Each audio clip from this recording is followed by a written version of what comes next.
wax ñu ko biig su guddi si la ñi nga xam ne ñoom ñoo ko war a seq ñëpp ñu yëgal leen ko fexe ba sapeur yi ñoom ñu yëg ko rapidement pour que ñu ñëw wax waa police aussi ñi nga xam ne ñoom ñoo war a sécuriser zone bi ñoom tamit ñu ñëw loolu yëpp si biig su guddi la presque aux environs de 23 heures lan ñu jox information bi ñu commencé contacter ñooñu nga xam ne ñoom ñoo war a intervenir donc police ñëw na sapeur yi ñëw na def nañ liggéey bi nag presque liggéey bi daanaka bin ko si benn waxtu ak lu teg lan dem ba nga xam ne dem jeexal li nga xam ne moom mooy lakk bi fi amoon ñu fexe daal ba mu jeex takk léegi nag li fi des moom mooy ñu masawu d'abord ñi nga xam ne ñàkk nañ fii lu bëri si seen alal si tàkk-tàkk bi ñu ngi leen di masawu bu baax a baax di ñaan yàlla remplacer leen lu ko gën mbiru yu demee nii nag bu amee nag il faut que lépp lu ñu siy def rek ñu defee ko ak xel aussi bañ a topp rek xol yi donc loolu moo taxoon nag comme sànq commissaire central bu Géejawaay ak ay éléments am ñoom ñu jël matuwaay yëpp ba nga xam ne benn samba boy du jéem fi dugg pour jël alal ju mu moomul donc li tax ñu xaw a téye population bi rek si biti bañ leen ñu bañ a dugg si biir marché bi loolu donc loolu loon si bañ loolu moo tax nag ñu jël matuwaay yëpp depuis biig su guddi ba léegi ñoom ñu ngi fi dispositif bi ñu fi teg ba léegi jëleeguñu ko fii rien que pour accompagner population yi maintenant nag fas yéene nañ bàyyi population yi ñi nga xam ne commerçant yi nga xam ne ñoom seen place jot naa lakk ñoom ñu bàyyi leen ñu dugg ba pare ñu xool leen fa mën a récupérer bu ñu demee ba récupérer ko ba pare ak toutes les mesures sécuritaires nécessaires ça veut dire que ñu fexe ba nga xam ne lépp lu leen mën a gaañ ñu fexe ba écarter ko gannaaw si ñu may leen ñu dugg bu ñu demee ba récupérer li ñu war a liggéey ba pare ñu jox ñi nga xam ne ñoom ñooy waa Sonaged ñoom ñu nettoyer bërëb bi bu nettoyer bërëb bi ba mu set ñu soog a permettre ñi nga xam ne ñu soog a permettre accès wu lii nga xam ne moom mooy marché bi véritablement approche boobu daal lan si am jamono ñu toll nii ak tamit benn réunion boo xam ne bëgg naa ñu def ko léegi pour mën a xam lan moo indi lii ak yan matuwaay lan war a jël rapidement pour que lii mu bañ a amaat. ñu ngi dem ba si tudd lu mat ay 11 personnes mais xam naa ne après yu mel noonu délégué bi dina si ñëwaat xam naa ne dina leen si jox ko mais actuellement on est en train ñu ngi def recensement bi ba mën a xam exactement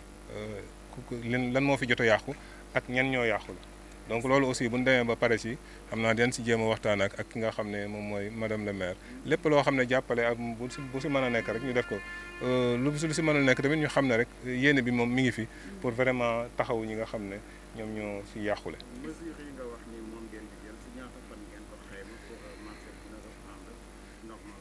suñu sañoon tey jii la marché bi de reprendre parce que xam nañ bu baax ne ñu bëri ñoom ñoo fiy liggéey te ñu bëri peut-être mën naa am ñu ngi daxanteeg li nga xam ne moom mooy li ñuy tuddee dépense quotidienne donc dafay jaadu ñu réunir rapidement les conditions pour permettre nit ñi gaaw a duggaat ci biir marché bi pour mën a def seen liggéey donc tey origine incendie bi nag am na enquête bu ñu ubbi donc actuellement ñu ngi def le nécessaire am na ñu jot a wax ne peut-être mën naa am ci benn court-circuit la jógee ñenn ñu ne benn frigo boo xam ne peut-être moom moo xaw a am surchauffe ba indi tàkk-tàkk bi mais toujours est-il que loolu yëpp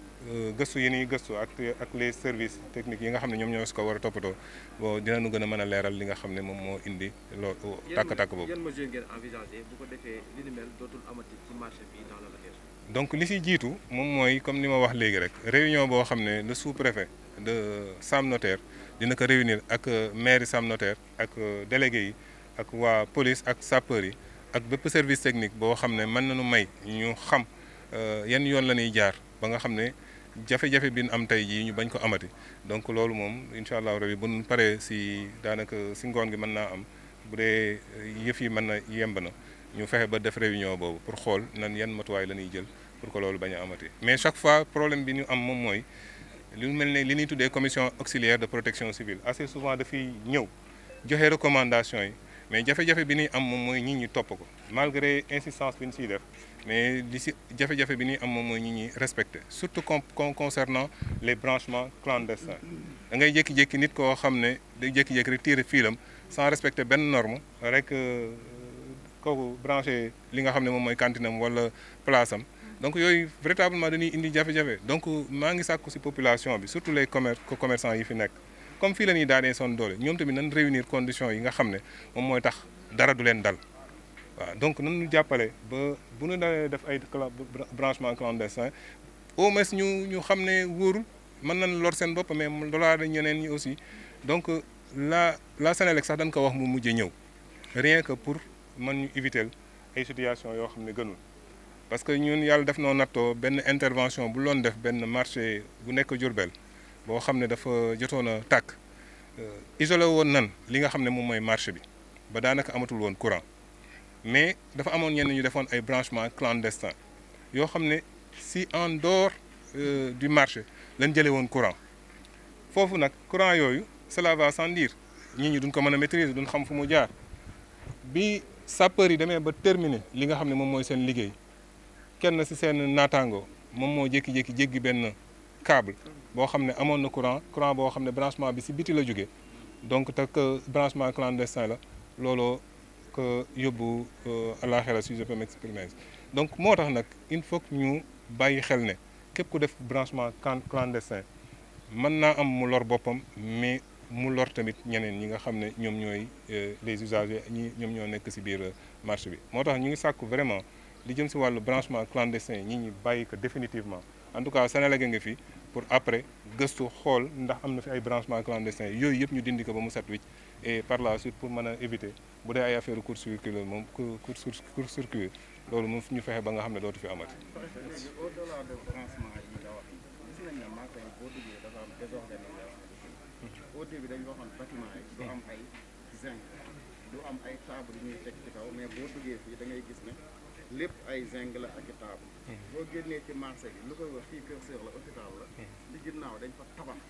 ay bâtiment te au début dañu waxoon foofu kenn waru ko tabax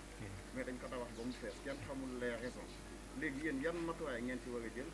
ngeen ci pare pour jël ndax ci ginnaaw fi dañ ko déguerpiroon ay jamono mais gis nañ ne nit ñi ñëwaat nañu fa occupé waat ko encore ci kanamu marché bi nii aussi ay table kese defe naa yaa ngi duut baaraam jafe-jafe bi nga xam ne moom lañ gën a am ci sunu cadre de vie moom mooy occupation anarchique yi yàgg nan defe naa depuis quelque temps seetlu ngeen taxawaay bi ñu ci am ñu ngi jéem a def sunu kéemtalaay kàttan mais population bi il faut ñu jàppale ñu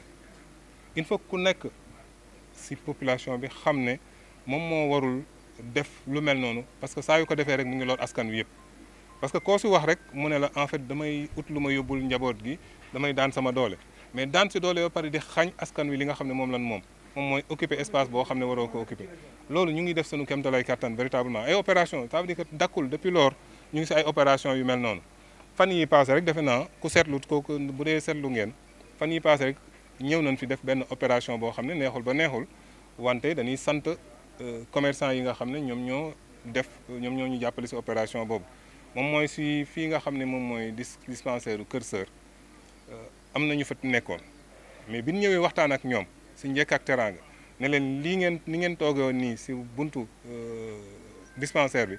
jaaduwul ñoom ci leen ay la li ngeen wax dëgg la ñoom seen bopp ñoom ñoo jëlal seen matuwaay ba libérer espace bi pour permettre ñi nga xam ne ñoom ñooy ñëw ci dispensaire bi ñu mën ci ñëw nekk kaw dugg see jàmm ak salaam donc loolu ñu koy rafetlu parce que am nañ comportement bi nga xam ne moom la ñuy xaar ci citoyens yëpp citoyens yi comportement bu exemplaire boobu la ñuy xaar ci ñoom képp ko occupé espace boo xam ne xam nga ne bu baax ne lii amuloo ci droit nga jéem a fexe ba jële ko au lieu ñun ñu la fay jële par force donc loolu daal ñu ngi koy sàkku ci askan wi avec madame le maire di leen ci gën a taxaw ak li nga xam ne moom mooy sous-préfet bi di leen jël matuwaay yi nga xam ne moom moo ci war pour vraiment comme je l'ai dit rek éviter lii nga xam ne tey jii moom moo dal ci kaw askan bi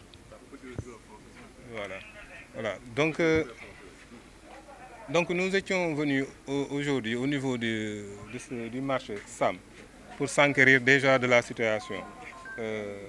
parce qu'il y a un incendie qui s'est déclaré hier nuit et qui a quand même touché beaucoup de cantines ou bien beaucoup de tables où véritablement les gens faisaient un commerce. Donc nous avons véritablement immédiatement pris les dispositions nécessaires après être alertés par les populations. Donc là, les sapeurs ont fait le déplacement et ont pu très rapidement venir à bout véritablement de l'incendie. Donc l'information, ils l'ont eu aux environs de 23h, presque 23h15, 23h13. Par la suite, aux environs de 1h12, ils ont pu véritablement terminer le travail en arrivant, comme je l'ai dit, à bout en tout cas de l'incendie. Et ce qu'il y a lieu de déplorer, ce sont les pertes. Comme heureusement qu'il n'y a pas de pertes en vie humaine ni de blessés. Mais aussi nous compatissons avec tous les commerçants qui ont vu en tout cas leurs marchandises et autres là prendre feu, et véritablement nous leur exprimons notre compassion. Maintenant, très naturellement, il faut prendre des mesures. C'est pourquoi nous allons permettre, en tout cas tout de suite, à ces sinistrés-là d'entrer au niveau du marché et d'identifier leur place et de pouvoir récupérer ce qui peut être récupéré. Et par la suite, nous allons demander à la SONAGED de faire le nettoiement, parce qu'il faut qu'on fasse vite, parce que nous tous, nous avons vu que le marché véritablement est fortement fréquenté. Donc il est important qu'on réunisse les conditions pour que les commerçants puissent revenir véritablement faire leur travail. Et comme ça, nous allons véritablement soulager en tout cas les populations. C'est comme ça que nous allons faire. Mais en tout cas, des mesures seront prises pour voir comment faire pour que le sinistre qui s'est déclaré aujourd'hui ne puisse plus se reproduire. Donc il y aura une réunion après qui va se faire, après le travail que de déblai et autres. Donc nous allons nous réunir avec le maire, donc le sous-préfet va réunir ces acteurs-là, le maire, les délégués du marché, les forces de l'ordre, que ce soit sapeurs et police, de même que SONAGED, pour pouvoir véritablement voir quelles sont les dispositions à prendre pour que, comme je l'ai dit, ce qui s'est passé aujourd'hui ne puisse plus se reproduire. Voilà. Voilà. Concernant l'origine de l'incendie, on ne peut pas l'identifier de manière catégorique, mais d'ores et déjà, on a identifié un frigo qui semble avoir surchauffé un tout petit peu, ce qui a pu peut-être déclencher l'incendie. D'autres nous disent que peut-être c'est un court-circuit. Mais toujours est-il qu'il est important que nous prenions les dispositions nécessaires avec les services compétents pour réellement identifier. La police sûrement a déjà ouvert une enquête à ce niveau-là et nous allons voir quelle est réellement l'origine en tout cas de cet incendie. Mais toujours est-il, comme je l'ai dit, nous allons réunir les conditions pour que la sécurité soit de mise au niveau du marché. Merci.